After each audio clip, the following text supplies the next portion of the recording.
పిల్లలకి సంబంధించి healthy diet అనేది ఎంత ఇంపార్టెంటో హెల్తీ హ్యాబిట్స్ అనేవి కూడా చాలా చాలా ఇంపార్టెంట్.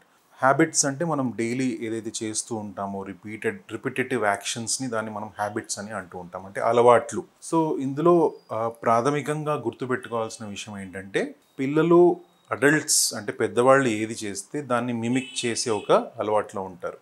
మిమిక్ అంటే వాళ్ళని చూస్తూ వాళ్ళని కాపీ చేస్తూ ఉంటారు. సో ఫస్ట్ థింగ్, మొదటి స్టెప్గా ఇంట్లో ఉన్న పెద్దవాళ్ళు ఒక ఎగ్జాంపుల్ సెట్ చేయడం అనేది చాలా చాలా ఇంపార్టెంట్. అంటే మనము యాజ్ పెద్దలు ఇంట్లో ఎటువంటి హ్యాబిట్స్, ఎటువంటి అలవాట్లు మనం పాటిస్తామో మన పిల్లలు కూడా అవే అలవాట్లు పాటిస్తారు. కాబట్టి మనము as adults, as mature adults correct practice చేయడము, కరెక్ట్ అలవాట్లు చేయడము, పిల్లల ముందు చాలా చాలా కేర్ఫుల్గా ఉండడము. అంటే మనం ఏది చేస్తే వాళ్ళు అది కాపీ చేస్తారు కాబట్టి, మనం ఎటువంటి పదాలు వాడితే అవన్నీ వాళ్ళు కాపీ చేస్తారు కాబట్టి చాలా చాలా కేర్ఫుల్గా ట్రెడ్ చేస్తూ ఈ పాత్ అనేది మనం నడుస్తూ ఉండాలి. అప్పుడే పిల్లలు కూడా అటువంటి గుడ్ క్వాలిటీస్ అనేది వాళ్ళు ఇంబైబ్ అంటే క్యాచ్ చేస్తూ ఉంటారు. No coming to healthy habits. అంటే హెల్దీ హ్యాబిట్స్ అంటే ఏంటి? It is not only about correct diet ఇస్తున్నామా పిల్లవాడికి. ఎస్, హెల్దీ హ్యాబిట్స్లో one of the thing is correct diet ఇవ్వడం. అంటే టు షుగర్ లెవెల్ అనేది తక్కువగా ఇవ్వడము, బయటి ఆహారం వీలైనంత వరకు తక్కువ శాతం అందించడం. It is not possible to completely avoid out side food. మనం అప్పుడప్పుడు వెళ్తూ ఉంటాము, సో దాన్ని లిమిట్ చేసుకోవాలి. లేదా వారానికి ఒకసారి అనుకోండి, లేదా 10 రోజులకు ఒకసారి అనుకోండి.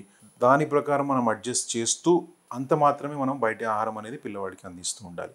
జంక్ ఫుడ్ అనేది వీలైనంత వరకు తక్కువ. కార్బోనేటెడ్ డ్రింక్స్ అనేది కూడా they have a lot of effect on the health. కాబట్టి ఈ కార్బోనేటెడ్ డ్రింక్స్ కూడా చాలా వరకు తక్కువ అందిస్తే పిల్లవాడికి మంచిది. At the same time this is about healthy food. Now healthy హ్యాబిట్స్లో one more thing, very important thing is correct టైంకి పడుకోవడము, కరెక్ట్ టైంకి లేవడం. అంటే స్లీప్ అనేది, నిద్ర అనేది కరెక్ట్గా వాళ్ళకి ఉండడం చాలా ఇంపార్టెంట్. అంటే బ్రెయిన్కి ఆ రెస్ట్ ఉండడం అనేది చాలా చాలా ఇంపార్టెంట్. అంటే 8 గంటలు రోజుకి పిల్లవాడు ఖచ్చితంగా పడుకునే ఒక అలవాటు వాడికి చేయించడం. ఇది కూడా యాజ్ అడల్ట్స్ మనం ఏ టైంకి మనం పడుకుంటున్నామో పిల్లవాడు కూడా అదే టైం పడుకునే ఒక అలవాటు ఉంటుంది. లేదా మరీ చిన్నపిల్లలు ఉన్నప్పుడు వారికి ఒక పర్టికులర్ టైం సెట్ చేసి ఆ టైంకి వాళ్ళకి నిద్ర అందించడం అనేది చాలా ఇంపార్టెంట్.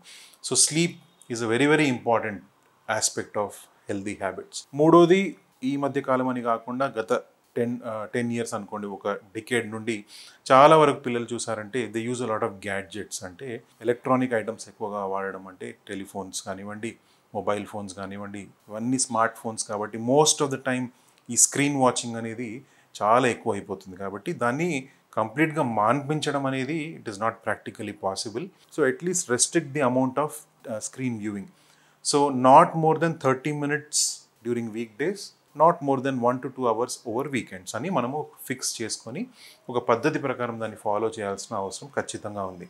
ఎక్కువ స్క్రీన్ వ్యూయింగ్, ఎక్కువ స్క్రీన్ వాచింగ్ లేదా ఎక్కువ టీవీ వాచింగ్ చేసే పిల్లలకి డెఫినెట్గా వాళ్ళ మెంటల్ ఆస్పెక్ట్ మీద చాలా ఎఫెక్ట్ పడుతుంది. అండ్ దాని ఎఫెక్ట్ అనేది మనకి ఫ్యూచర్లో కనిపించే అవకాశాలు చాలా ఎక్కువగా ఉన్నాయి. And most of the time ఈ టీవీ వాచింగ్ కానివ్వండి, ఈ మొబైల్ వాచింగ్ కానివ్వండి, హెడ్ ఫోన్స్ పెట్టుకొని చేస్తూ ఉంటారు, ఎక్కువ వాల్యూమ్లో పెట్టుకొని చేస్తూ ఉంటారు. సో దానివల్ల కూడా స్టడీస్ ప్రకారము డెఫ్నెస్ అనేది కూడా పిల్లల్లో చాలా ఎక్కువ శాతం అనేది చూస్తూ ఉంటాం. సో ఇటువంటి హ్యాబిట్స్ని కర్బ్ చేయడం చాలా చాలా important. So as I said, healthy habits అంటే eating healthy food, sleeping on time, drinking lot of water, అది చాలా చాలా ఇంపార్టెంట్. పిల్లలు చాలా వరకు మా డైలీ ప్రాక్టీస్లో చూస్తూ ఉంటాం, మోస్ట్ ఆఫ్ దీస్ చిల్డ్రన్ వాళ్ళకి యూరినరీ ట్రాక్ట్ ఇన్ఫెక్షన్ ఉంటుంది, లేదా స్కిన్ ఇష్యూస్ ఉంటాయి, ఏదో ఒక ఆరోగ్యానికి సంబంధించి ఏదో ఒక ఇష్యూ ఉంటుంది. మోస్ట్ ఆఫ్ ద టైం ఇది కరెక్ట్ వాటర్ కంటెంట్ బాడీలో లేకపోవడం వల్ల మనం చూస్తూ ఉంటాం. పర్టిక్యులర్లీ ఎండాకాలంలో చూసారంటే వాటర్ కంటెంట్ అనేది డబుల్ చేస్తూ ఉండాలి. ఎందుకంటే పిల్లలు ఈ సమ్మర్ వెకేషన్లో బయట ఆడుతూ ఉంటారు కాబట్టి బాడీ నుండి వాటర్ అనేది కంప్లీట్గా డ్రైన్ అయిపోతుంది. So it is very important that water content అనేది బాడీలో ఎక్కువ శాతం అందించాలి. ఎందుకంటే పిల్లల్లో మీరు చూసారంటే 60 నుండి 70% వరకు వాళ్ళ బాడీ వెయిట్లో it is purely water. So water తగ్గింది అంటే automatically they will feel dehydrated, health issues వస్తాయి, కిడ్నీకి సంబంధించి ఇష్యూస్ రావచ్చు, స్టోన్స్ ఫామ్ అవ్వచ్చు, యూరిన్ ఇన్ఫెక్షన్ రావచ్చు. So it is very important that they should consume lot of water. నాలుగోది నేను చెప్పినట్టు junk food, outside food తగ్గించడము, స్క్రీన్ వ్యూయింగ్, మొబైల్ వాచింగ్ అనేది తగ్గించుకోవడం. సో ఇవన్నీ కరెక్ట్ ప్రపోర్షన్లో ఉంటేనే, కరెక్ట్గా పాటిస్తేనే వాటిని మనము హెల్దీ హ్యాబిట్స్ అని అనుకోవచ్చు.